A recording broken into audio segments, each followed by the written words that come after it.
has joined hands to address a global challenge, which we are all aware of, the climate change,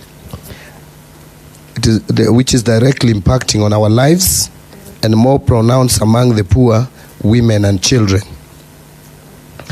I wish to take also this opportunity to welcome you all to Nairobi for this important event. Thank you for honoring our invitation. We are gathered here today because of the significant role that the collaborations and partnerships in our countries play in accelerating climate financing needed to deliver on the goals of the Paris Agreement and drive sustainable, inclusive, and resilient development and growth. As we are all aware, climate change continues to present a major threat to the long-term growth and prosperity, with adverse impacts on the fiscal sustainability and economic well-being, especially for developing countries like ours in Africa, with limited financial resources.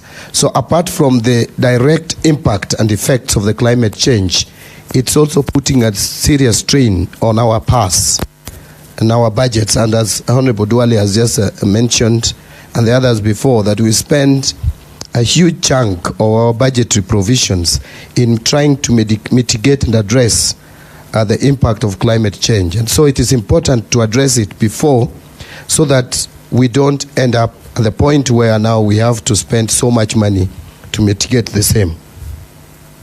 The impact of climate change and its related response actions have direct effect on our fiscal position by lowering revenues and increasing public spending, and hence a lower envelope of public investment and public goods provision. As climate-filled risks intensifies, losses and damages due to insufficient adaptation responses and a sinkhole of financial protection are a fast emerging major macroeconomic concern for climate vulnerable economies like ours. Despite significant progress in several fronts, the international climate finance and funding commitments have fallen well short of what is required by the African countries to address the climate crisis. Ladies and gentlemen, I am cognizant of the many efforts in the past geared towards improving adaptive capacity and building resilience at global, regional, and national arenas.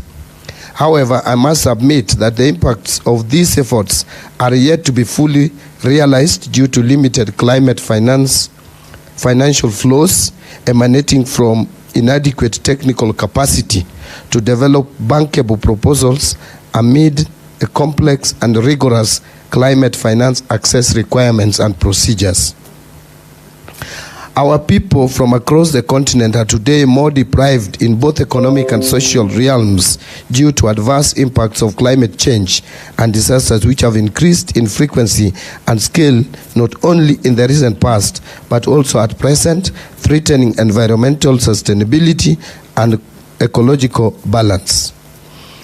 I am fully aware that African Green Climate Finance's National Designated Authorities Network, which is abbreviated as AFDAN, is already recognized by the Committee of the African Heads of States and Governments on Climate Change, giving the right leverage to undertake its role in finding the African solution in terms of the much needed means of implementation, with key focus on access to climate finance and technology as we shift away from capacity building to capacity strengthening for a low carbon and climate resilient development pathway.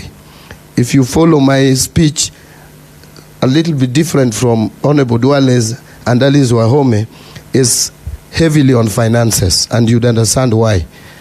Your Excellency, as a National Treasury, I am also looking at the off-budget, off-balance sheet financing, and I am really focusing on the financial aspect as my colleagues deal with the technical aspect of dealing with climate change. AFDAN platform is therefore considered as a strategic platform for African countries that strengthen advocates for increased, predictable, and sustainable climate finance for adaptation and mitigation by strengthening south to north cooperation, and promoting African-led solutions for climate change. As such, it is our collective responsibility to be part and parcel of this noble movement.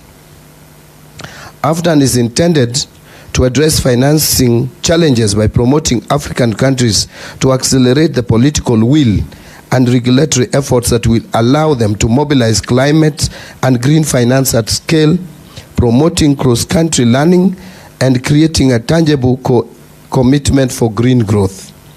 I am confident that AFDAN will enable continent to build consensus, articulate priorities, and share learning and best practices on climate finance solutions developed in unique African contexts. It is an African solution to African challenges. I don't want to call it African problems, African challenges. As I have already flagged out, addressing the adaptation and resilient measures at the local level is at the heart of our conversations and policy discussions. Our attention is drawn to two key programs which resonates with the African needs, notably financing locally led climate actions, popularly known as FLOCA, and building climate resilience of urban poor, the BICRAP that Honorable Alice Waume talked a lot about, at both the rural and urban levels. I'm told we are doing fairly well or averagely well in rural areas. But at the urban level, we are doing so poorly as a country, and probably as a continent. Kenya has established the FLOCA program that seeks to build climate resilience of communities within the 47 counties of Kenya. Actually, we received funding which we have already disbursed to the counties to implement various activities that are supposed to help in mitigating on climate change. These are the initiatives that we need to implore upon to ensure that Africa is prioritizing locally led solutions to its challenges on climate change. I urge our fellow African countries to benchmark with Kenya on FLOCA and scale it up with even better structures for building climate resilience for their people. The other program on BICRAP provides hope for millions of African urban residents, as the glaring statistics notes that majority of the African countries have about, and as Honorable Dwali again said, 60%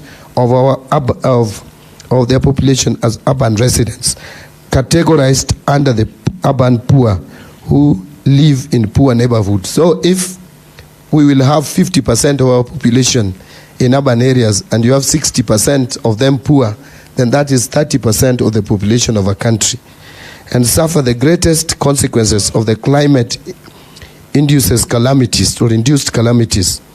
All this require financing to build resilience and enhance their adaptive capacity.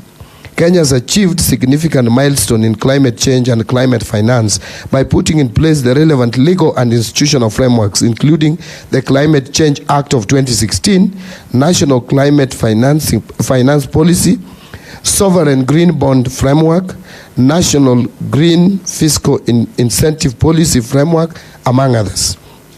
But despite all these efforts, we are still grappling with climate change impacts. In the last 1.5 years, Kenya has experienced abnormally heavy rains within 2 seasons that negatively impacted on lives of many Kenyans. I consider the inhibiting factor as limited access to climate finance that should support practicable, locally led solutions. Call to action.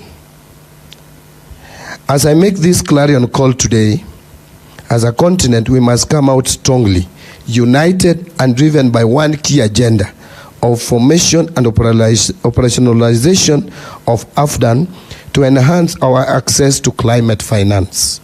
This is something that we cannot do individually as nations. We must come together as a continent and insist in enhancing climate change financing. If anything, we are not the polluters of the environment. We know where the polluters reside.